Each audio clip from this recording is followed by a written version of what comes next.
Pack, go. Go Pack, go. Welcome to the Bay Packers podcast. Go Pack, go. Today, we're talking to Ryan Grant. Go Pack, go. Make sure to subscribe on Apple Podcasts, Spotify, wherever you listen. Please leave a 5-star review if you enjoyed the show. We're IKE_Packers on Twitter. Ryan Grant, welcome to the show. How you doing? I'm doing well, bro. Thanks for having me. Yeah, thanks for coming on. For those who don't know Ryan, he grew up on the East Coast. He played his college ball at Notre Dame and was drafted by the New York Giants before being traded to Green Bay just in time for the 2007 season. And the Packers we did sign a wide receiver named Ryan Grant, but so all the fans know, this is Ryan Grant, the running back, had a lot of yards for the Packers, had a lot of TDs, definitely helped us get a lot of wins. My name is KJ Eichstead. I'll be your host. We're listening to the Ike Packers podcast, and today we're going to hear Ryan Grant's story. So without further ado, Ryan, let's get into it. All right, so you grew up in New York, and you ended up playing high school ball in New Jersey. Your senior season, you were named the New Jersey Player of the Year, recording nearly 1,000 yards and 6 touchdowns on offense while also playing cornerback and snagging 7 interceptions on defense. You guys ended up going to the state championship game and losing to Holy Cross. Do you still remember that game? Yeah. Well, first of all, you said I had almost 1,000 yards. I had almost 2,000 yards rushing. Oh, I'm sorry. Not 1,000 yards. That's all good. Not 1,000 yards. That wouldn't have made me Player of the Year. But yeah, we went to the state championship, and it was a phenomenal game in the beginning. We were destroying them. We were up 33-13 in the second quarter.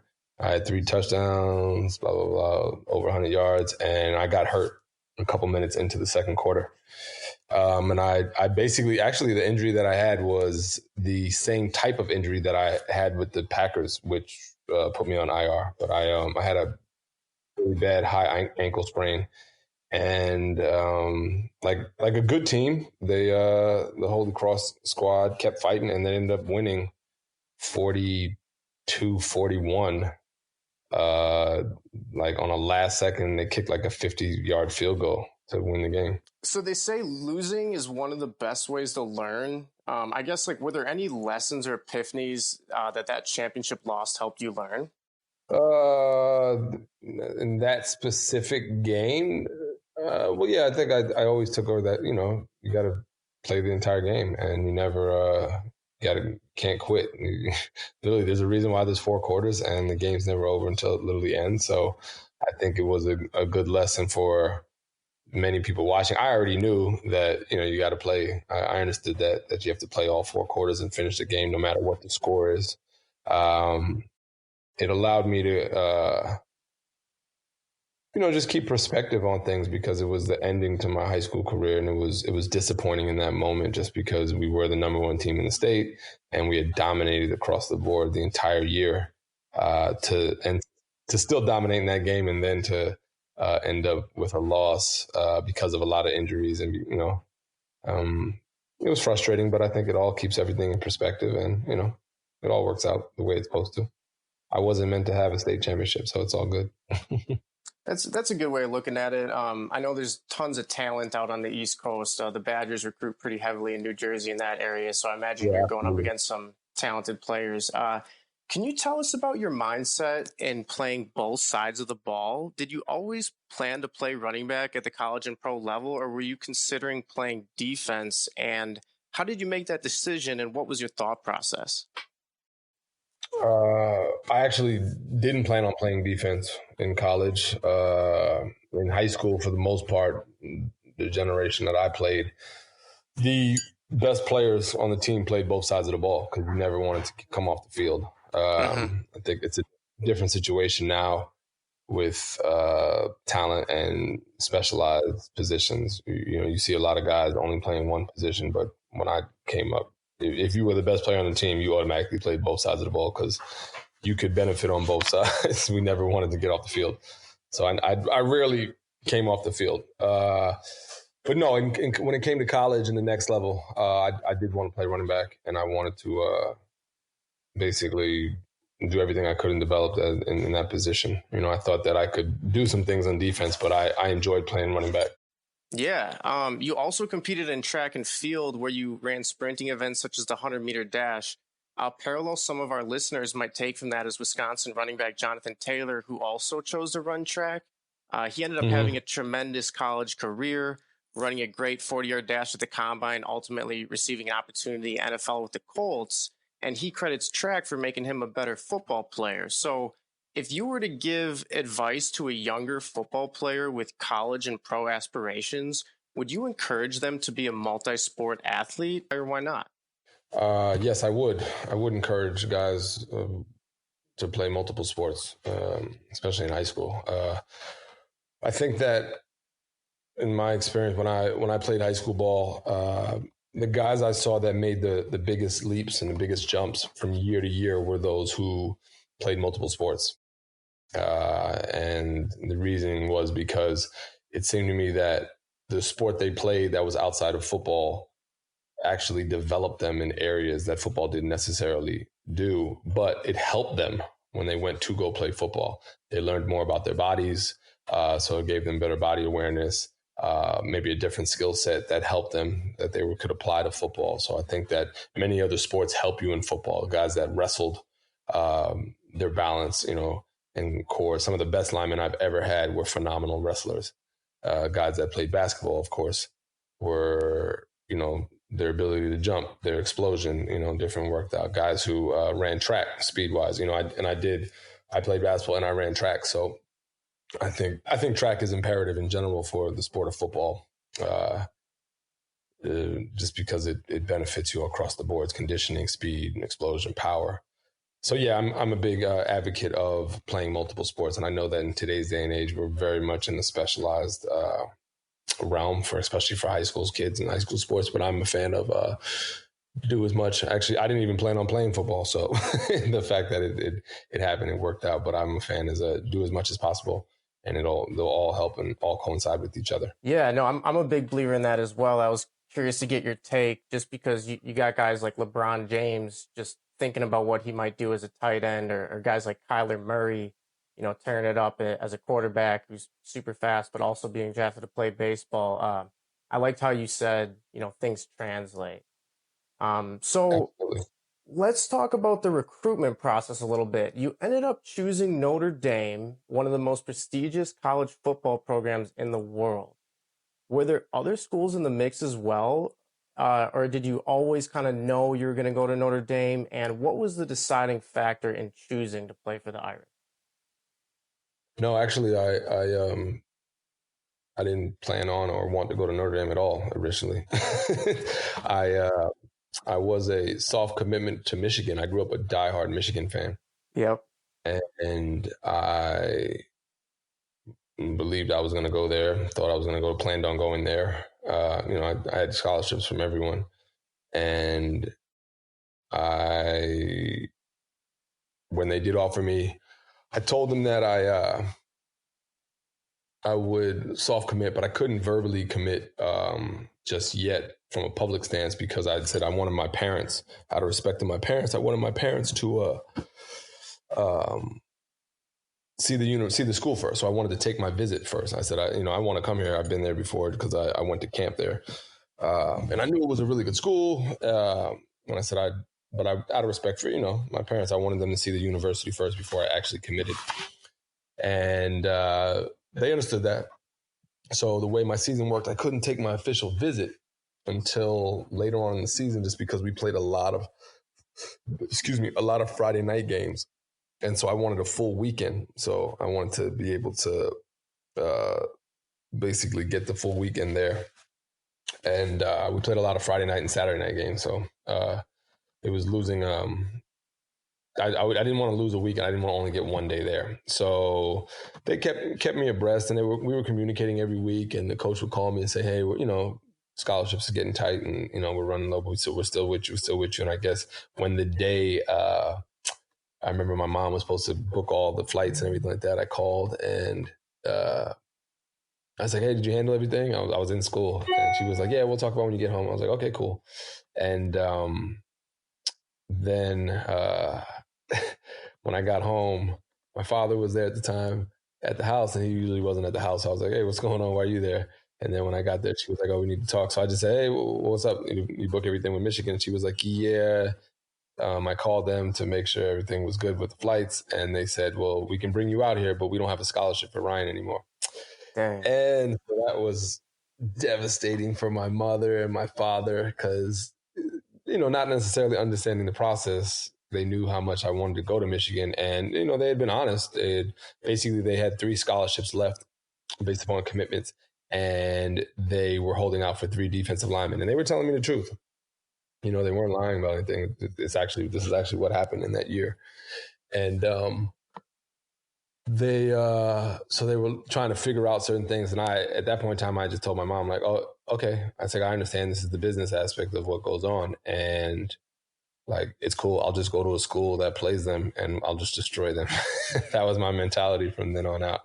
And I understood what it was, but I also knew my value. I understood. So my mom, in the initial emotion around what happened, she was like, no, I'll commit for him. Like, why would you do this? Like, no. Just because she was disappointed and she didn't want me to lose that opportunity. But for me, I understood immediately that this is potentially what happens, and I have to stick to my guns and my foundation around like priorities. And I knew why I didn't commit, like literally actually verbally commit.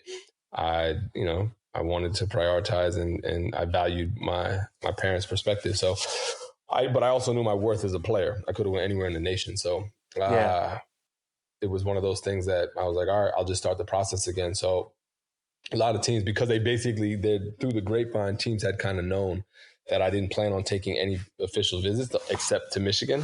So when that didn't work out, I had to kind of start the process all over again. So a bunch of schools got back on board, or basically everybody, and getting phone calls. And I remember when Notre Dame called and they asked, okay, so now, we heard what happened with Michigan and we'd love to get back in. So we just want to know, like, where are we in your top 5?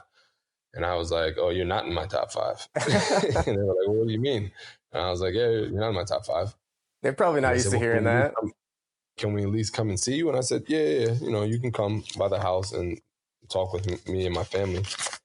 And so they did that. And honestly, I wasn't. They weren't a school that I was really taking seriously. It wasn't. I didn't grow up a diehard Notre Dame fan. I didn't grow up like a fan of Notre Dame really at all. I knew that it was a really good school and what they brought to the table, but overall, it wasn't something that I thought was magnificent. You know what I mean? So it wasn't. Yeah. There was no allure to me about the Fighting Irish. So, but I will say is that when they came, the first thing they had asked is, will you give us a visit? And I was like, no. But I was like, you can come by the house. And they came by the house, and I will say that they were sharper than a lot of the other coaches, just in their presentation and the way they handled themselves, and their approach. They were honest to me about a lot of things. Mostly all the other schools I went to were basically telling me that I was either going to start as a freshman or competing for a starting job in the schools I was being recruiting for. So, that was a good thing. But I really, in that notion, I appreciated that Notre Dame basically told me, oh, you'll come in and be the 4th back because we have 3 veterans that we really like. And my thing, I remember I asked them, well, will I be able to compete? Like, will there be an opportunity for me to be able to compete early on to play? Because that's all I want. Just give me the opportunity to compete, and everything else, like, it is what it is. I can control competition. If you give me the opportunity to compete, then I'll just let everything else, work itself out. So they told me, yeah, you'll absolutely be able to compete, but we really like the guys we have. And I said, well, I appreciate that. So I said, when they left, I was still very much like, okay. And my family said, well, why don't you at least give him a visit? And I was like, I don't know. And I gave him a visit. And the funny thing is, I actually didn't like my visit at all, from a personal stance, from a visit stance. It wasn't, when these college kids, they go on visits, they're usually fun. You enjoy yourself, aspects of the school that you like in regards to the social aspect, blah, blah, blah, but I didn't really like that at all. So I wasn't really elated with Notre Dame socially. I wasn't really elated with the weather by any means. I took my visit during the wintertime. And it was funny because I had a couple friends guys I knew through high school football and just local, that I knew on the visit. And when we were on our visit, basically all of us said, "Oh, we're definitely not coming here." And it's funny because I think like 4 of us ended up committing there, even though we had told each other, we had come to this like personal agreement, like, "Oh, we're definitely not coming here." And I think and I'm still really good friends with a lot of them. And it's funny because all of us basically realized that priority-wise, what we actually wanted out of ourselves and out of a university, we felt like Notre Dame was going to provide that for us in the best capacity. You know what I mean? Yeah, absolutely.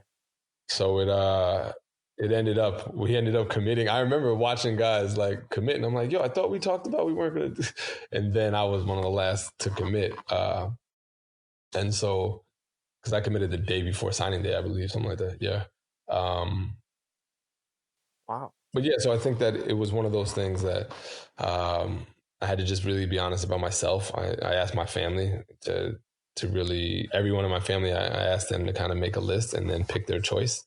And I looked at my choice and I looked at my values and of who I am and what I prioritize. And Notre Dame checked off the most boxes from a football and a personal stance. So that was a choice I made.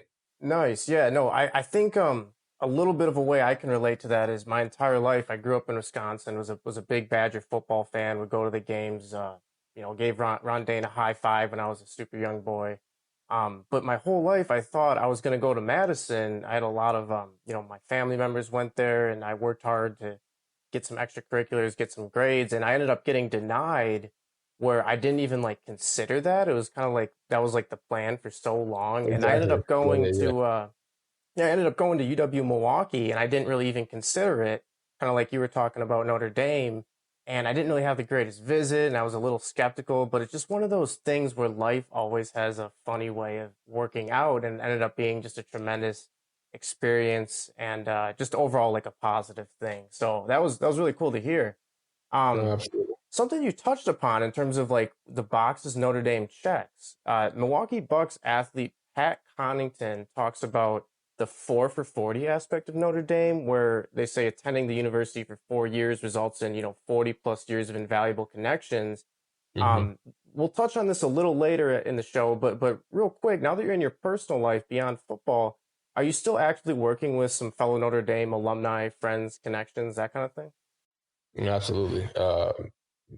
The number one thing I will say is that I've built some of the best relationships and foundations with my friends and brothers from Notre Dame while I was there. So because Notre Dame is not for everyone, and it's not an easy university to be at. And I think that the guys who are able to stick it out, there is that brother, because we have that common understanding of what guys went through. And just like any team and brotherhood, but because Notre Dame is the standard is very high across the board, it's a little more difficult, I'd say, than most situations, and it has the ability to be challenging in many ways. So I will say that I've built a brotherhood of friends, relationships that are phenomenal. We do things together business wise. We do things together socially. We keep in contact. I have 2 daughters, and I'd say at least 3 or 4 of my teammates and roommates from college are like uncles to my daughters. And very much, one of them was there when my daughter was born. So, just let you know like what that brotherhood represents. But that 4 for 40 is a really big thing, because I think that it's absolutely true. But it also takes into account willingness. So like anything, it's not passive. I will tell people that you can't really, not to say you can't, but the ability to access that network and what Notre Dame has to offer, it really does come so much when you're done, if you're willing to be proactive with it. because it's a given while you're playing and while you're there.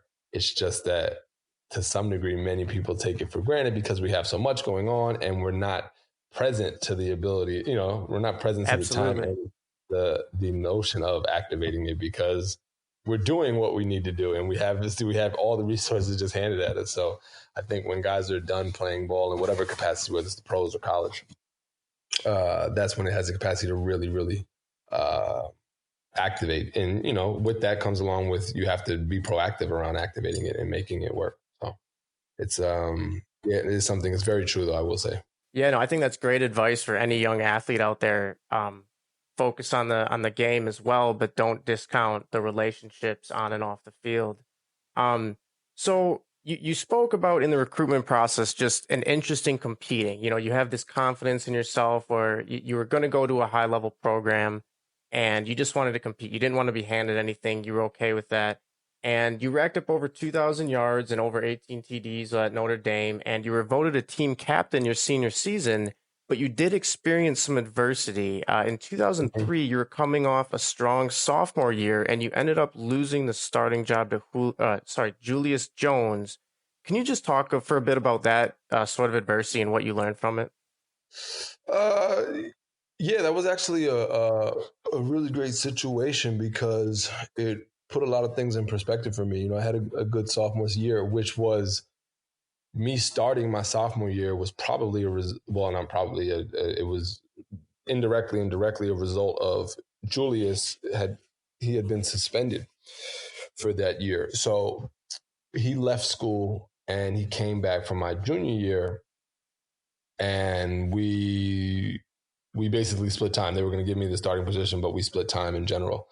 And I think that I had an injury my sophomore year that I had surgery. I had two surgeries, actually. I'm sorry. I had surgery on my shoulder and I had surgery on my groin because I had sports hernia after my sophomore season. So the rehab process for me going into my junior year, I don't think I worked hard at it, but I don't think it was done in the manner that I wanted it to be done, because I believe I got heavier, I got slower. Like I just didn't.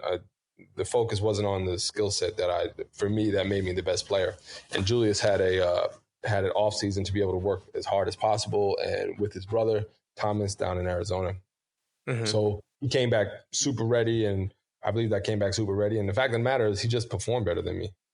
Like he just played better than me. So, and I'm the type of person that I like to, number one, be honest with myself first, and be honest about the situation. So it wasn't something I could really get too much upset about, and he did well. And and said Julius was a friend of mine, so I wanted him to succeed. So it really wasn't, I've always looked at competition as not really a him versus me thing. It's like, we can make each other better. And if anything, we'll show what we need to work on. We'll show deficiencies in each other so that we need to work on them, and so that we can help each other be better. But yeah, he just played better than me and he performed better. And so honestly, like, I was excited going into the junior year because I felt like me and Julius had the capacity to actually both come out that year if we would have had a strong season. But it just showed me that I wasn't ready. You know what I mean? That I wasn't ready to leave college ball, and that I needed another year. So it was one of those things that, all put in perspective, and I think everything happens for a reason. So it showed me like, oh, I need to come back. And then the senior year, what happened there my senior year was, of course, a whole nother challenge and terrain obstacle that I had to figure out. So, but hey, man, everything works out. Like, my career was better than a lot of people that were put in situations. So it all works out exactly how it's supposed to. Yeah, no, I just think that's a really mature way of looking at it. Definitely a leadership perspective on, like, what's best for the team. I know the Badgers, Melvin Gordon, he had to sit behind guys like Monty Ball and James White, who tremendous backs in their own right, but it's just kind of like it's a good problem to have. Let's just say that. So before we move to your pro career, are there any final thoughts on Notre Dame? I learned a lot about myself. I learned what I believe on how to be a man, and what that looks like in regards to leadership, and not to say I learned. I just think it developed, it cultivated it, because based upon my perspective. I was forced into it, but I appreciate the experience. I appreciate the process of being in Notre Dame. And I appreciate the relationship that I've built. So let's talk a little bit about the pre-draft process. So you were invited to the combine and ran a 4.43 40-yard dash. That's pretty fast. I mean, nowadays they'd be making a ton of noise on that in social media. Hey, did you see this Notre Dame running back blaze the trail? You put up 17 reps on the bench. You had a 26 on the Wonderlic, and you ended up signing with the Giants prior to being traded to the Packers, which leads me to the question. What was the Packers' interest like at the combine and pre-draft process? Did you sense interest and had a feeling they'd be targeting you, or was it mostly smokescreens? No, they. I interviewed with them. I sat down with the running back coach, Edgar Bennett, who was my running back coach when I was there, and he told me they were really interested on me. He told me he had well, just to give preface, I sat out basically half my senior year. I had a hamstring injury, so my senior year there wasn't a lot of film on me. I did really well against USC, which at that point in time had one of the best defenses in the nation my senior year. But other than that, there wasn't that much film. But once I got invited to the combine and an all-star game, I was kind of over being in college and just over the whole situation. So I was just like, hey, I'll just make sure I test well and then do everything I can. But when I sat down with Green Bay, they told me that they were really interested in me. They liked big backs, of course. And Edgar told me that he had a 4th round grade for me, which this is what I figured it would be second day, somewhere around, 4th, 5th, 6th, 7th or whatever. And especially based upon the lack of body of work that I had put out. And, like my junior year, I didn't think I played the best. And then my senior year, it just wasn't that much film because I sat out. I chilled. My hamstring was destroyed for a while. So I didn't know, did I think I would be drafted? Absolutely. I didn't necessarily know the Packers, but there definitely was interest. And they said they were really interested in me. And they called me on draft day and told me that they were interested in me. And I had said, basically, they were like, we don't have any more draft picks, but we do want to sign you. And I was like, well, why you didn't draft me? Clearly it's not that interesting. But they were trying to sign me as a free agent. And at that point in time, I had like 15 teams that wanted to sign me as a free agent. Wow. And my agent had basically told me that, this is a really interesting situation because a lot of guys don't get this many, so I kind of had an opportunity to pick what was the best situation for me. And with that, I looked at a lot of this, and I could pick money wise what the best situation, what teams were willing to give me, because I ended up getting damn near $25,000 or something like that. It might have been a little more, which for an undrafted free agent was a lot. When I was telling people how much money I was getting, they were like, "Wait, what? You were undrafted?" If you look at the 7th round draft pick, what he was getting signing bonus wise is not that much more than what I got. The last pick in the 7th round. So early 20s too. What do you say? Early 20s, that's a ton of money. Yeah, so you know what I mean? I'm like, for nothing, I'm free agent. So, and I got to pick what team I wanted to go to. So of course I picked the Giants because I looked at their situation. I knew that very similar to like Wisconsin, Coach Coughlin, he really likes Jersey guys. He came from Boston College, and they recruited a bunch of Jersey guys from Boston College, and he liked the toughness, and he thought that they were well coached. So I felt like that was a good situation for me, and I looked at the backfield at the time what they had with, they drafted Brandon Jacobs, and they had Tiki, of course, but their third back was Derek Ward, and I felt like I could compete to take his spot. So I felt like it was a good situation. I liked Brandon in regards to what I complimented with him. And I felt like it would be a good fit for me, especially being close to home. So I chose to go with them. And it worked out in the capacity that it needed to work out. Yeah, exactly. So that's pretty cool. On September 1st, 2007, you were traded from the Giants to the Packers, and going from New York to Green Bay is quite the transition, to say the least. What was it like arriving in Green Bay and seeing Lambeau and meeting your teammates? Basically, what was your overall first impression of the Packers franchise, I guess, beyond the pre-draft process? Well, my overall, listen. I didn't know anything about Green Bay, to be honest with you, outside Yeah. of Brett Favre and cheese. You don't really not. I'd say most people don't really know too much at that point. Uh, and I remember I got a call, said I had made the Giants in the morning. Yeah, I got a call from the running back coach, said I was good, and then I got a call from the front office a couple hours later saying I had been traded. So of course what that did for me was it framed immediately like, oh, the business of this league and how fast things changed, because they literally told me, you're everything we want in this type of character, what we want for the team. You had a great offseason, blah, blah, blah, blah, blah. You worked so hard. I had an injury that I worked hard to come back from. They were like, you worked really hard, blah, blah, blah. You're everything we want. And then they were like, and in the same breath, you're traded, because the value that they offered for you was more than what we had for you draft pick wise. Basically, they offered a draft pick for me and I was a free agent. So they offered a 6th round draft pick for me. And so that was interesting. So immediately just put things in perspective for me in regards to commodities, you know what I mean? Around us being a commodity and having value. So I think it was great from my perspective in the league, because it lets you know that you think things are good and you just immediately have to be able to 180 and be adjustable, but and to adapt. So when I got there, literally that morning, so when I got that call said I've been traded, he said, well, they're going to be actually calling you within the next probably 30 minutes to an hour. And they did. They called me in like probably 20, 30 minutes after that. And immediately we're going over like, okay, now you're a part of us. And I remember coach was actually trying to bring me out that day. He was trying to fly me out immediately, like on the next flight. Fortunately, it was going to Green Bay, and there are only so many flights that fly out. So I couldn't get out that day because we had practice the next morning.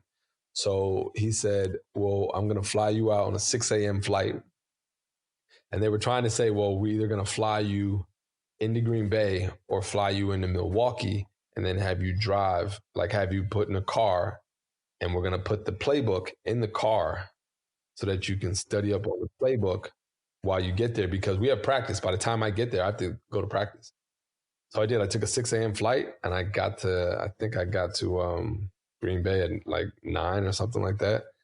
And we ended up flying through Milwaukee, but I flew in the connecting flight.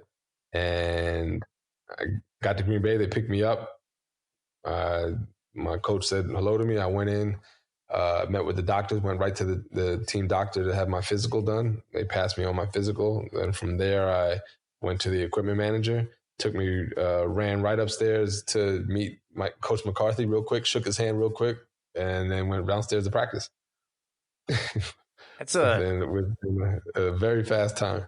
Yeah, things moving fast. So you were pretty young when that happened. Was there a particular player who took you under their wing? I wouldn't say a particular player who took me under their wing. There were guys who, Donald Driver definitely helped me out. Yep. He looked out for me. Al Harris was good for me. And I think really I had already the mentality that I had. I was fortunate. Me and John Kuhn came in together. Mm-hmm. So we were both in very similar situations. He came from Pittsburgh, and I came from Green Bay. So we had a different organization and a really strong organization that we came from. And we both had pretty much blue collar work ethic mentalities. So it was good to have somebody that we were kind of in the same boat and come along with, and just kind of figuring out our role, with the team. We had a young backfield at the time. And even though this was my third year, from an playing experience wise, I was young as well. So, I think we kind of grew up together, and we were fortunate that we had veterans on the team in Brett and Donald. We had a lot of defensive veterans. You know what I mean? We had Bubba Franks. We had Cliffy, Tausch. We had all these guys on the line. So even though we were young in some of the skill positions, we had a lot of other veterans that allowed us to step up. And I think we kind of ran with that and became professionals really fast. Yeah, it's kind of like that. Green Bay just sounds like a good culture that allowed, focus and growth. And that just sounds like a good things, honestly. So 2007 in week 8, Deshaun Wynn suffered an injury that saw you take the field and rush for over 100 yards in an overtime win versus the Broncos. Excuse me, Broncos. And anytime a running back comes off the bench to go for 100 plus is a welcome sight for the fans and the entire offense.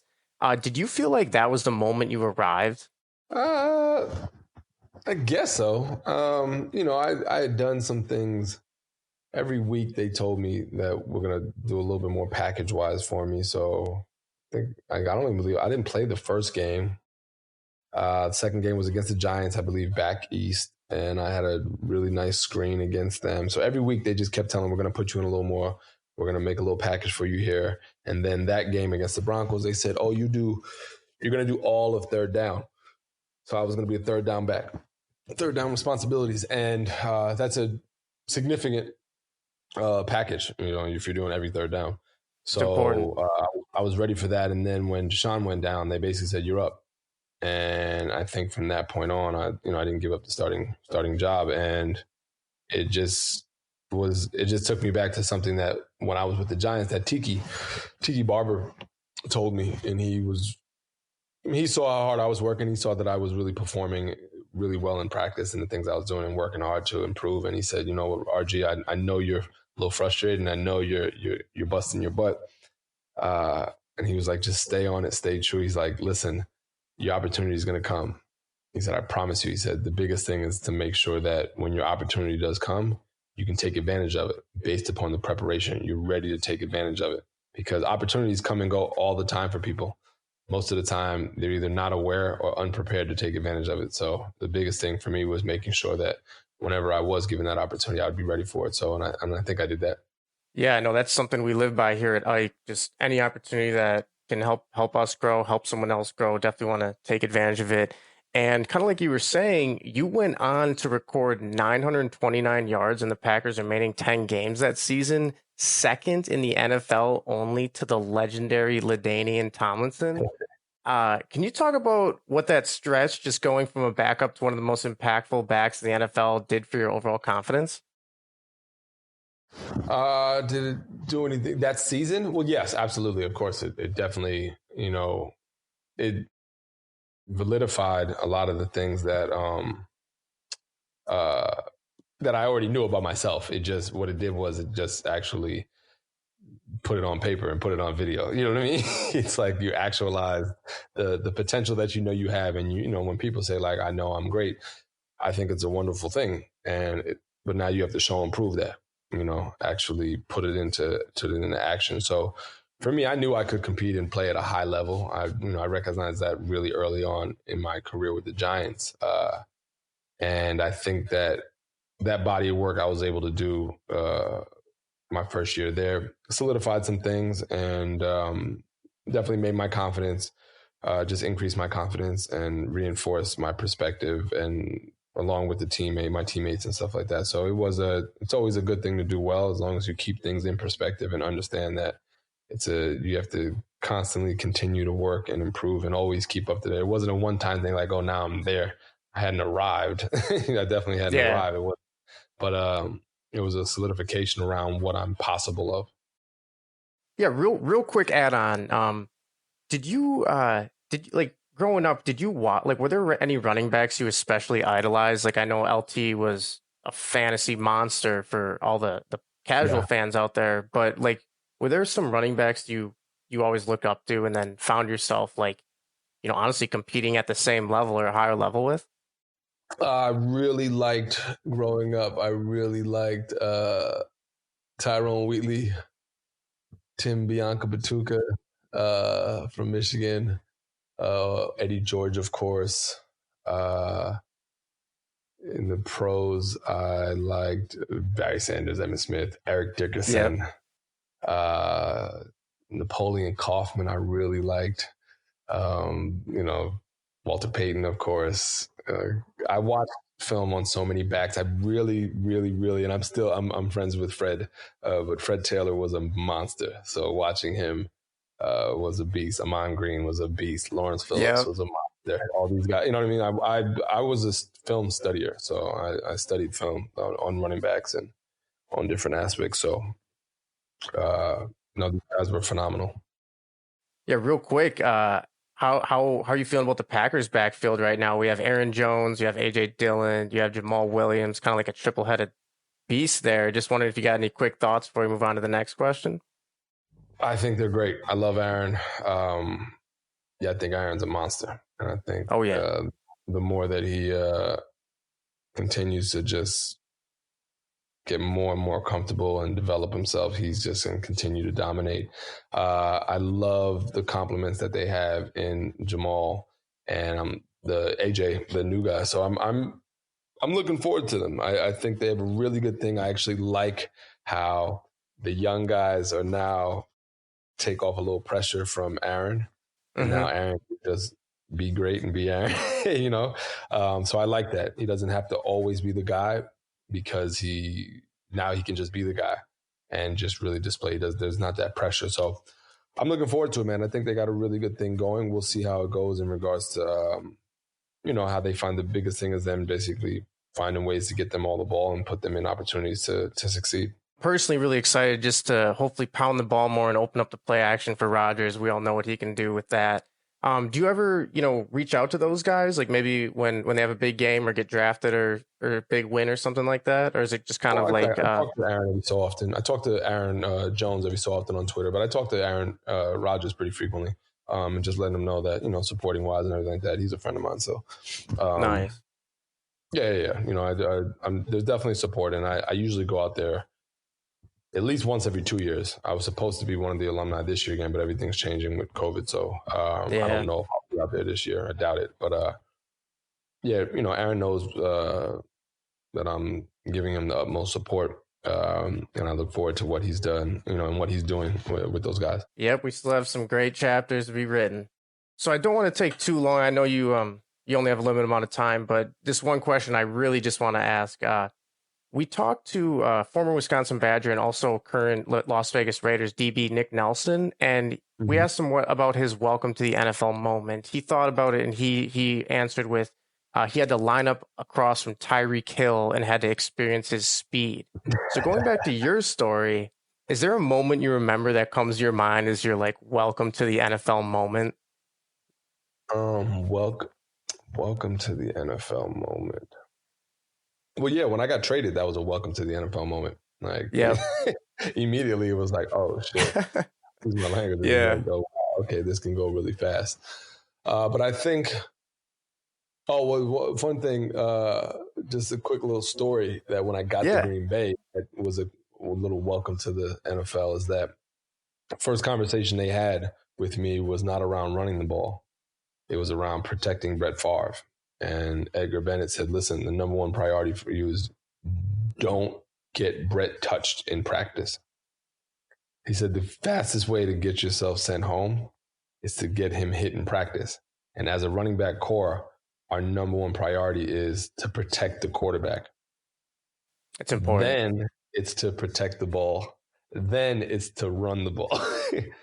But the first thing you have to do is protect the quarterback. And if they can't trust you to protect Brett at that time, which now it's Aaron, you will not get on the field. I think that's just 3 simple laws for, aspiring running backs. I know the Badgers, they've really worked on with their backs on blocking and also pass catching just so they can, have those NFL careers. Makes a lot of sense. So back to the games, what was it like scoring your first touchdown, and do you still have the game ball? I doubt I have the game ball. I was probably just excited. Yeah, I don't remember. My first touchdown, I believe, was against the Vikings. And I'm sure I don't have that ball. I doubt it.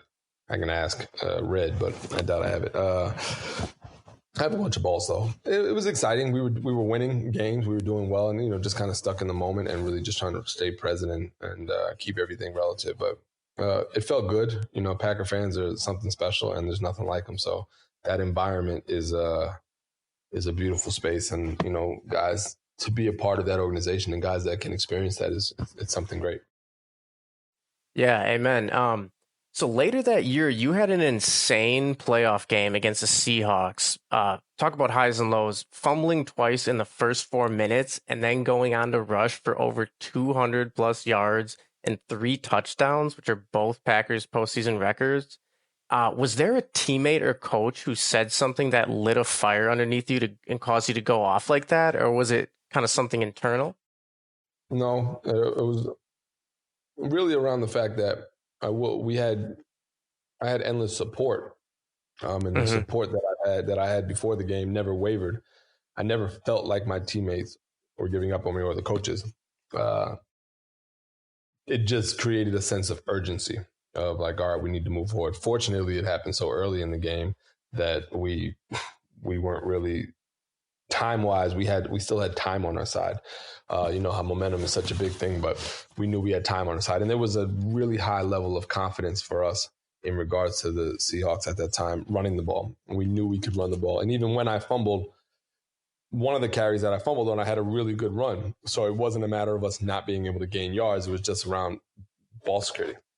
Yeah. So Brett did come over and sit next to me and basically explain to me, hey, if anybody's made mistakes, you're looking at them. So to really keep that in perspective, and he was like, yo, we got a lot of football left. Let's just go out there and play ball. And I did. So it was really just a mentality of like, now let's get out of it. Let's have urgency. And after the game, Mike told me that because I didn't know whether or not they were going to take me out or not. I know one thing I did say is that if I do get an opportunity to go back in to handle your business, and Mike after the game basically told me that it was never a thought to take you out because you were too much a part of the game plan. So, that felt good, and we knew him, and of course we accomplished what we thought we were accomplishing. So nobody was surprised that we dominated the way we did. We were just a little surprised about the notion of it starting the way it did. You know what I mean? Like we didn't believe the game was going to start this. We did believe it would end the way it ended. Nice. Yeah, speaking of feeling good, after that season, you signed a 4-year, $30 million extension with the Packers, and Ted Thompson, Packer Nation knows he rarely gave out extensions, so that must have been pretty special. What did that mean to you that the organization wanted you to stick around? And what was your first purchase after the extension? My first purchase, I don't even know. Nothing crazy. I didn't really buy anything crazy at that point. Well, it felt good, and people don't remember, I held out. So I held out during training camp. I didn't show up for the first week and a half or something like that, maybe almost 2 weeks of training camp. And that was because my situation was a little different. I was an untenured, restricted free agent. So they had my rights, but I didn't have an actual tenure to sign. So there was no contract that I really had to sign with them. And it was a really interesting situation. And people talk about this. I was like a case study. So based upon my performance, I of course had outplayed whatever my contract was. And they got a 6th round. The Giants got a 6th round draft pick for me. And if they would have gotten a conditional draft pick based upon how I performed, they would have got a 1st round draft pick because I performed at a 1st round level. Yep. So the Giants missed out, but they ended up winning the Super Bowl that year. So I guess they did just fine. But when it came to, because of my value and I had outplayed my value across the board, I was technically going to make like the least amount of money out of all the running backs on the roster. And I had outperformed, many of the running backs in the league. And then they made a statement saying that they wanted me to be the franchise back. And I was getting ready to turn 26 at the time. I was 25. And because it was my 3rd year in the league, going into my 4th year. And I had an understanding, and my agent had an understanding of, shelf lives of running backs, like how things work. And they were trying to get me, well, let's wait 1 more year. And I said, when I'm 1 more year, I'm going to be 26, turning 27. And they're going to have more leverage on me getting older. No. And the moment they went public saying that they wanted me to be the franchise back, I knew that they wanted me, number one, and how much of a part of the offense I was I was and what I contributed to the team. And like from the moment how everything increased, everything got better from the moment I started performing. So it worked out. It was a little hard. It took a long time just because of the business aspect. Like I said, I held out for the first 2 weeks. And I know a lot of people probably didn't think that it was deserving or it is what it is. But I'm all for guys in the league doing everything they can. And basically to get as much money as they can. The league is one of those things that it doesn't last very long. So get paid as much as you can and as often as you can. So I'm all for that, and it worked out in my benefit. And fortunately, I went under the holdout radar, and I didn't really get too much attention or battered from the media because of that was when the whole Brett Favre, Aaron Rodgers saga started with Brett trying to come back from retirement. So that got the attention, not me. So I was glad about that. Yeah, I know Drake always says, know yourself, know your worth. And this is definitely one of those situations. I think that if any back were to, score 3 touchdowns and go off for 200 yards in the playoffs, and the Packers or any team for that matter were trying to let him walk, I think it would be, riots over that. But that's a story for a different day. So the year the Packers won the Super Bowl, you suffered a season-ending injury in week 1. And I can't imagine that was an easy time. The injury must have been hard in itself, but what was it like watching your team go on this magical run, battling through the wild card rounds, winning road playoff games en route to securing the first Super Bowl since the Favre era, and knowing that you were a huge part of the team, but unable to contribute to the big game on the field? It was hard. I think, it's funny. It was harder. It was hard. The NFC Championship was harder than it was the Super Bowl because the Super Bowl was the pinnacle. It was like all the work, all the everything. It's like celebration. So you know what I mean? The Super Bowl is celebration mode. The NFC Championship was more of a truth of wow, the chances some of these guys are not going to be on the team. And I don't know what it's going to look like to play with these guys. So to not be able to say that I didn't work with these guys, actively work with them to get to this point. You know what I mean? Like some of the veterans, like I looked at Drive and I looked at Cliffy and Tausch, my guys, you know what I mean? These veterans that you as much as you work for yourself, when you recognize that guys have been in the league that long, you're actually working for, well, part of it's working with them and working for them. You know what I mean? You want to get guys to think the same way you want to get yourself there. That's the team mode. So not being a part of that and recognizing that to some degree you still are, even though you're a part of the team, football is such a demanding sport that it's kind of out of sight, out of mind. You know what I mean? That's true. When you're literally like just off the rip of if I'm on the sideline and I'm not in uniform, when plays happen and celebrations happen, you're going to automatically look to hug guys that you're in uniform with immediately before you think about guys that are not out of uniform. It's just the nature of the business. So it was hard, like to win, knowing that we're going to the Super Bowl. It was like, damn. And there were a lot of us, there were a lot of guys that year, a lot of us that were like on the sideline. A lot of injuries. Yeah. Yeah. We had a lot of guys. That's what made it even more impressive because we basically had in regards to, you had something like 16, 11 starters or something like that. So we were playing with almost a B squad of guys that really stepped up phenomenally and played at such a high level and got it done. So, it was great and hard, and the Super Bowl to me, once it got to the Super Bowl, it was just all good, all positive, and it's like, oh, now it's just like let's just celebrate and get this done. You know what I mean? Yeah, let's share this celebration. I like that. Yeah. So you're one of the few Packers players who played with Favre and also with Rodgers.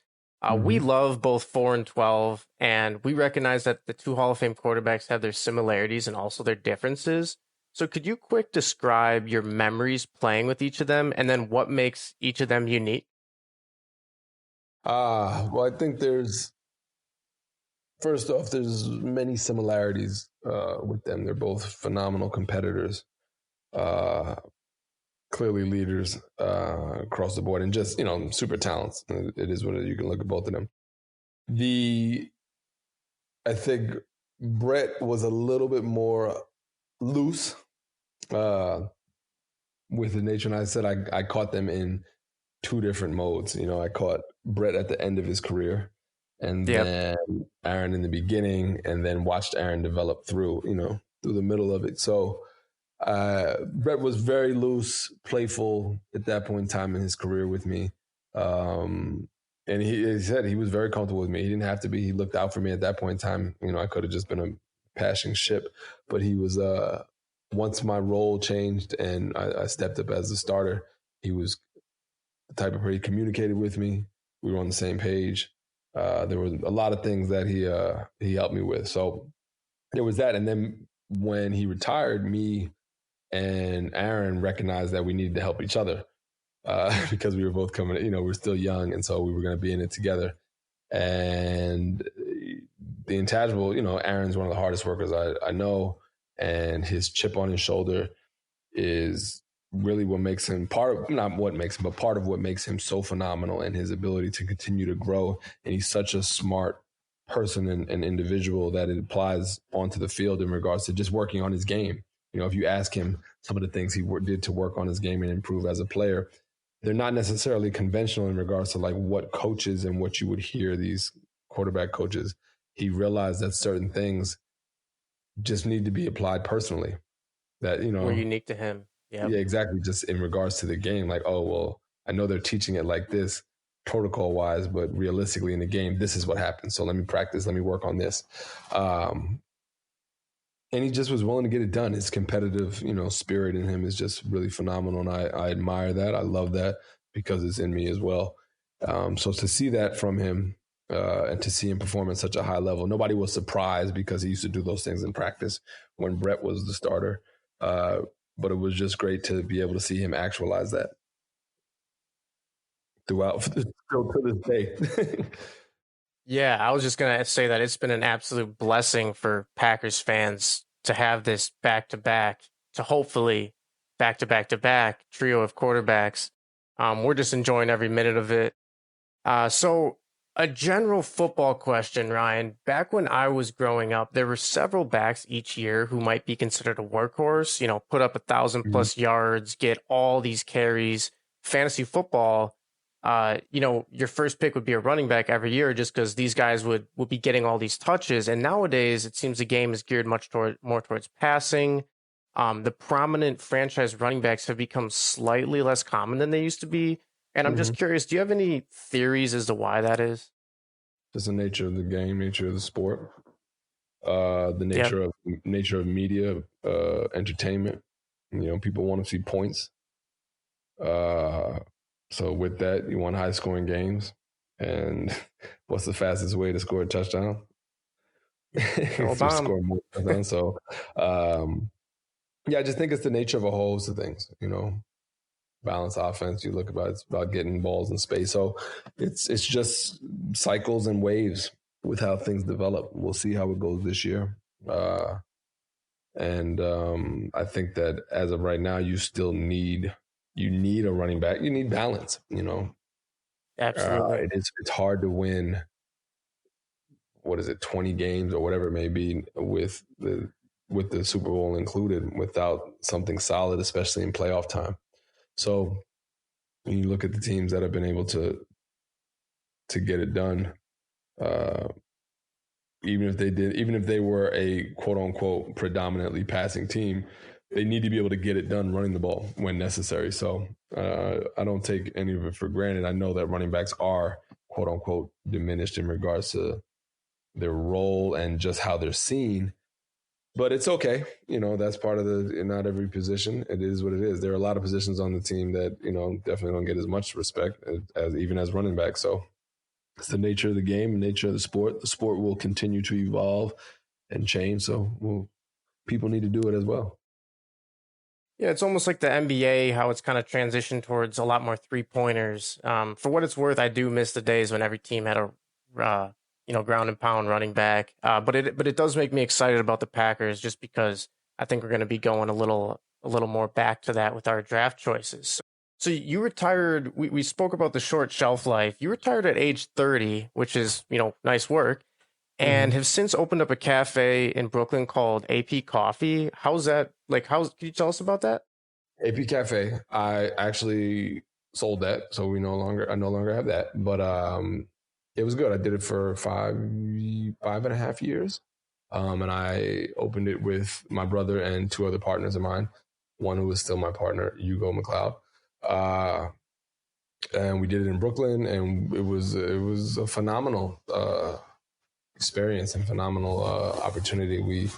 We literally designed and built the entire cafe ourselves. We fabricated the entire thing. The only things we didn't do were the chairs, but from table to countertops to doors, everything, ceilings, skylights. We did the entire cafe ourselves, four brothers. So it was a really dope and really life-changing and learning experience. That is really cool. I know a lot of the athletes I actually talked to and myself, we love coffee, so that must have been fun. Can you tell us a little bit about Steel and Sage and also Greensong LLC? Oh, so Steel and Sage are my daughters. Steel will be 6 the end of this year. Sage will be. Oh, okay. Oh yeah, they're my daughters. I thought that might have been like a business or something. No, well, yeah, I guess they're a business. But got some cash flow going there. They're my biggest business. But yeah, Steel and Sage are my daughters, and Greensong is a company that I work with, a development company that I am co-owner of in Mexico, and we develop properties down there. Very cool. Part of that, yeah, we have something. One of my partners, we built his home and studios down there, and Architectural Digest is coming down there to showcase his space the end of the year, I believe. It's really cool. This is just something that popped into my head, but Pat Connaughton for the Bucks, you guys are both Notre Dame alum. I know he's got his real estate thing going, 3-leaf development on the side. Just might be something cool for you guys to connect on. Actually, I would like to actually connect with him. Yeah, well, let me make a call. I can see what I can do. Real quick, any exciting projects in the works for Greensong? For Greensong, yeah, I'm building a house, and I'm building a house right now and some villas down in Mexico. So yeah, I am looking forward to that.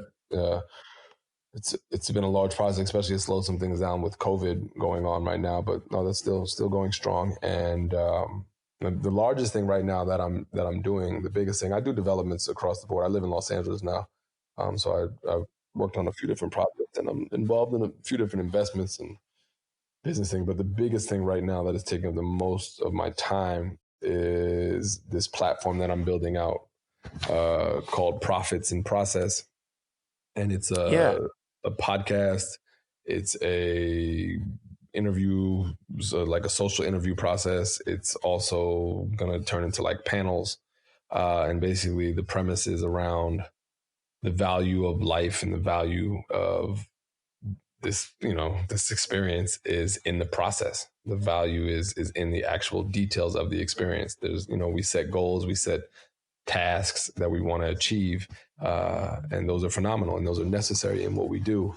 But we really recognize that the jewels and gems, profits, i.e. profits, are really in said process, are in the trials and tribulations, the whatever you decide, the discipline, the focus, the ups, the downs, the lessons. Those are where you really gain value in yourself and learn about yourself. And with that understanding, you're able to translate it and cross barriers and different genres in your life and whatever it may be, and move forward. So I'm interviewing people like the audiovisual podcast, of course, quote unquote, prominent people and highly successful people regarding that and hearing their perspective on process.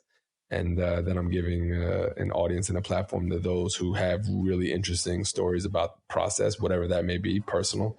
And then the plan is to do panels with that and have people in cross genres, similar genres, and speak about process in that. So that's where a lot of my time has been recently. That's actually really interesting. I know R.I.P. Kobe, but one thing that he says that stuck with me is just fall in love with the process, and it's something I know I've done with Ike, and really just, I think, one of the keys to success because it doesn't happen overnight. Got to fall in love with the process. So I'm really interested to check that out. Once it's up and running, you're going to have to let me know. I appreciate that. Yeah. So now we're going to do what we call the lightning round. I'm going to give you a question and you're going to give me like a one, maybe two sentence answer, but we're going to try and keep them quick. So ready? All right. You got it. All right. What's your go-to meal lately? Oh, shoot. A salad. Nice. Salad. Who's a musical artist you've been vibing with and listening to a lot? A lot. Who have I been listening to a lot? Oh my God, I listen to so much different type. I listen to Jay-Z often. Nice. Apple Music or Spotify? Spotify. A good book you've read? Good book I've read. 33 Strategies of War. Interesting. Okay. Next place you want to visit? Next place I want to visit, National Sequoia Park. Sequoia National Park, I think it is, up here. Okay. Favorite sport outside of football? Favorite sport outside of football? Basketball. And then, do you want to coach someday? Maybe. I don't know yet. I get asked to coach, and I think that I could be a really good coach. But for me, I'm a psychology dude, and I think that it would really be around the psychological aspect of the sport. So we'll see. I think that's a growing field, so that would be really cool. So we always like to wrap up our show this way. For all our listeners, we're talking to Ryan Grant, former Packers running back. So Ryan, let me ask, how's the family? How's the retirement life? And just how is Ryan Grant the person doing? Family's good. No complaints, brother. I think especially during these trying times, I'm grateful. My family's healthy. They're safe. We have resources. We have space. So I'm very fortunate. Retirement is good. Retirement is interesting. And I love it. I appreciate everything that comes along with retirement. It's just really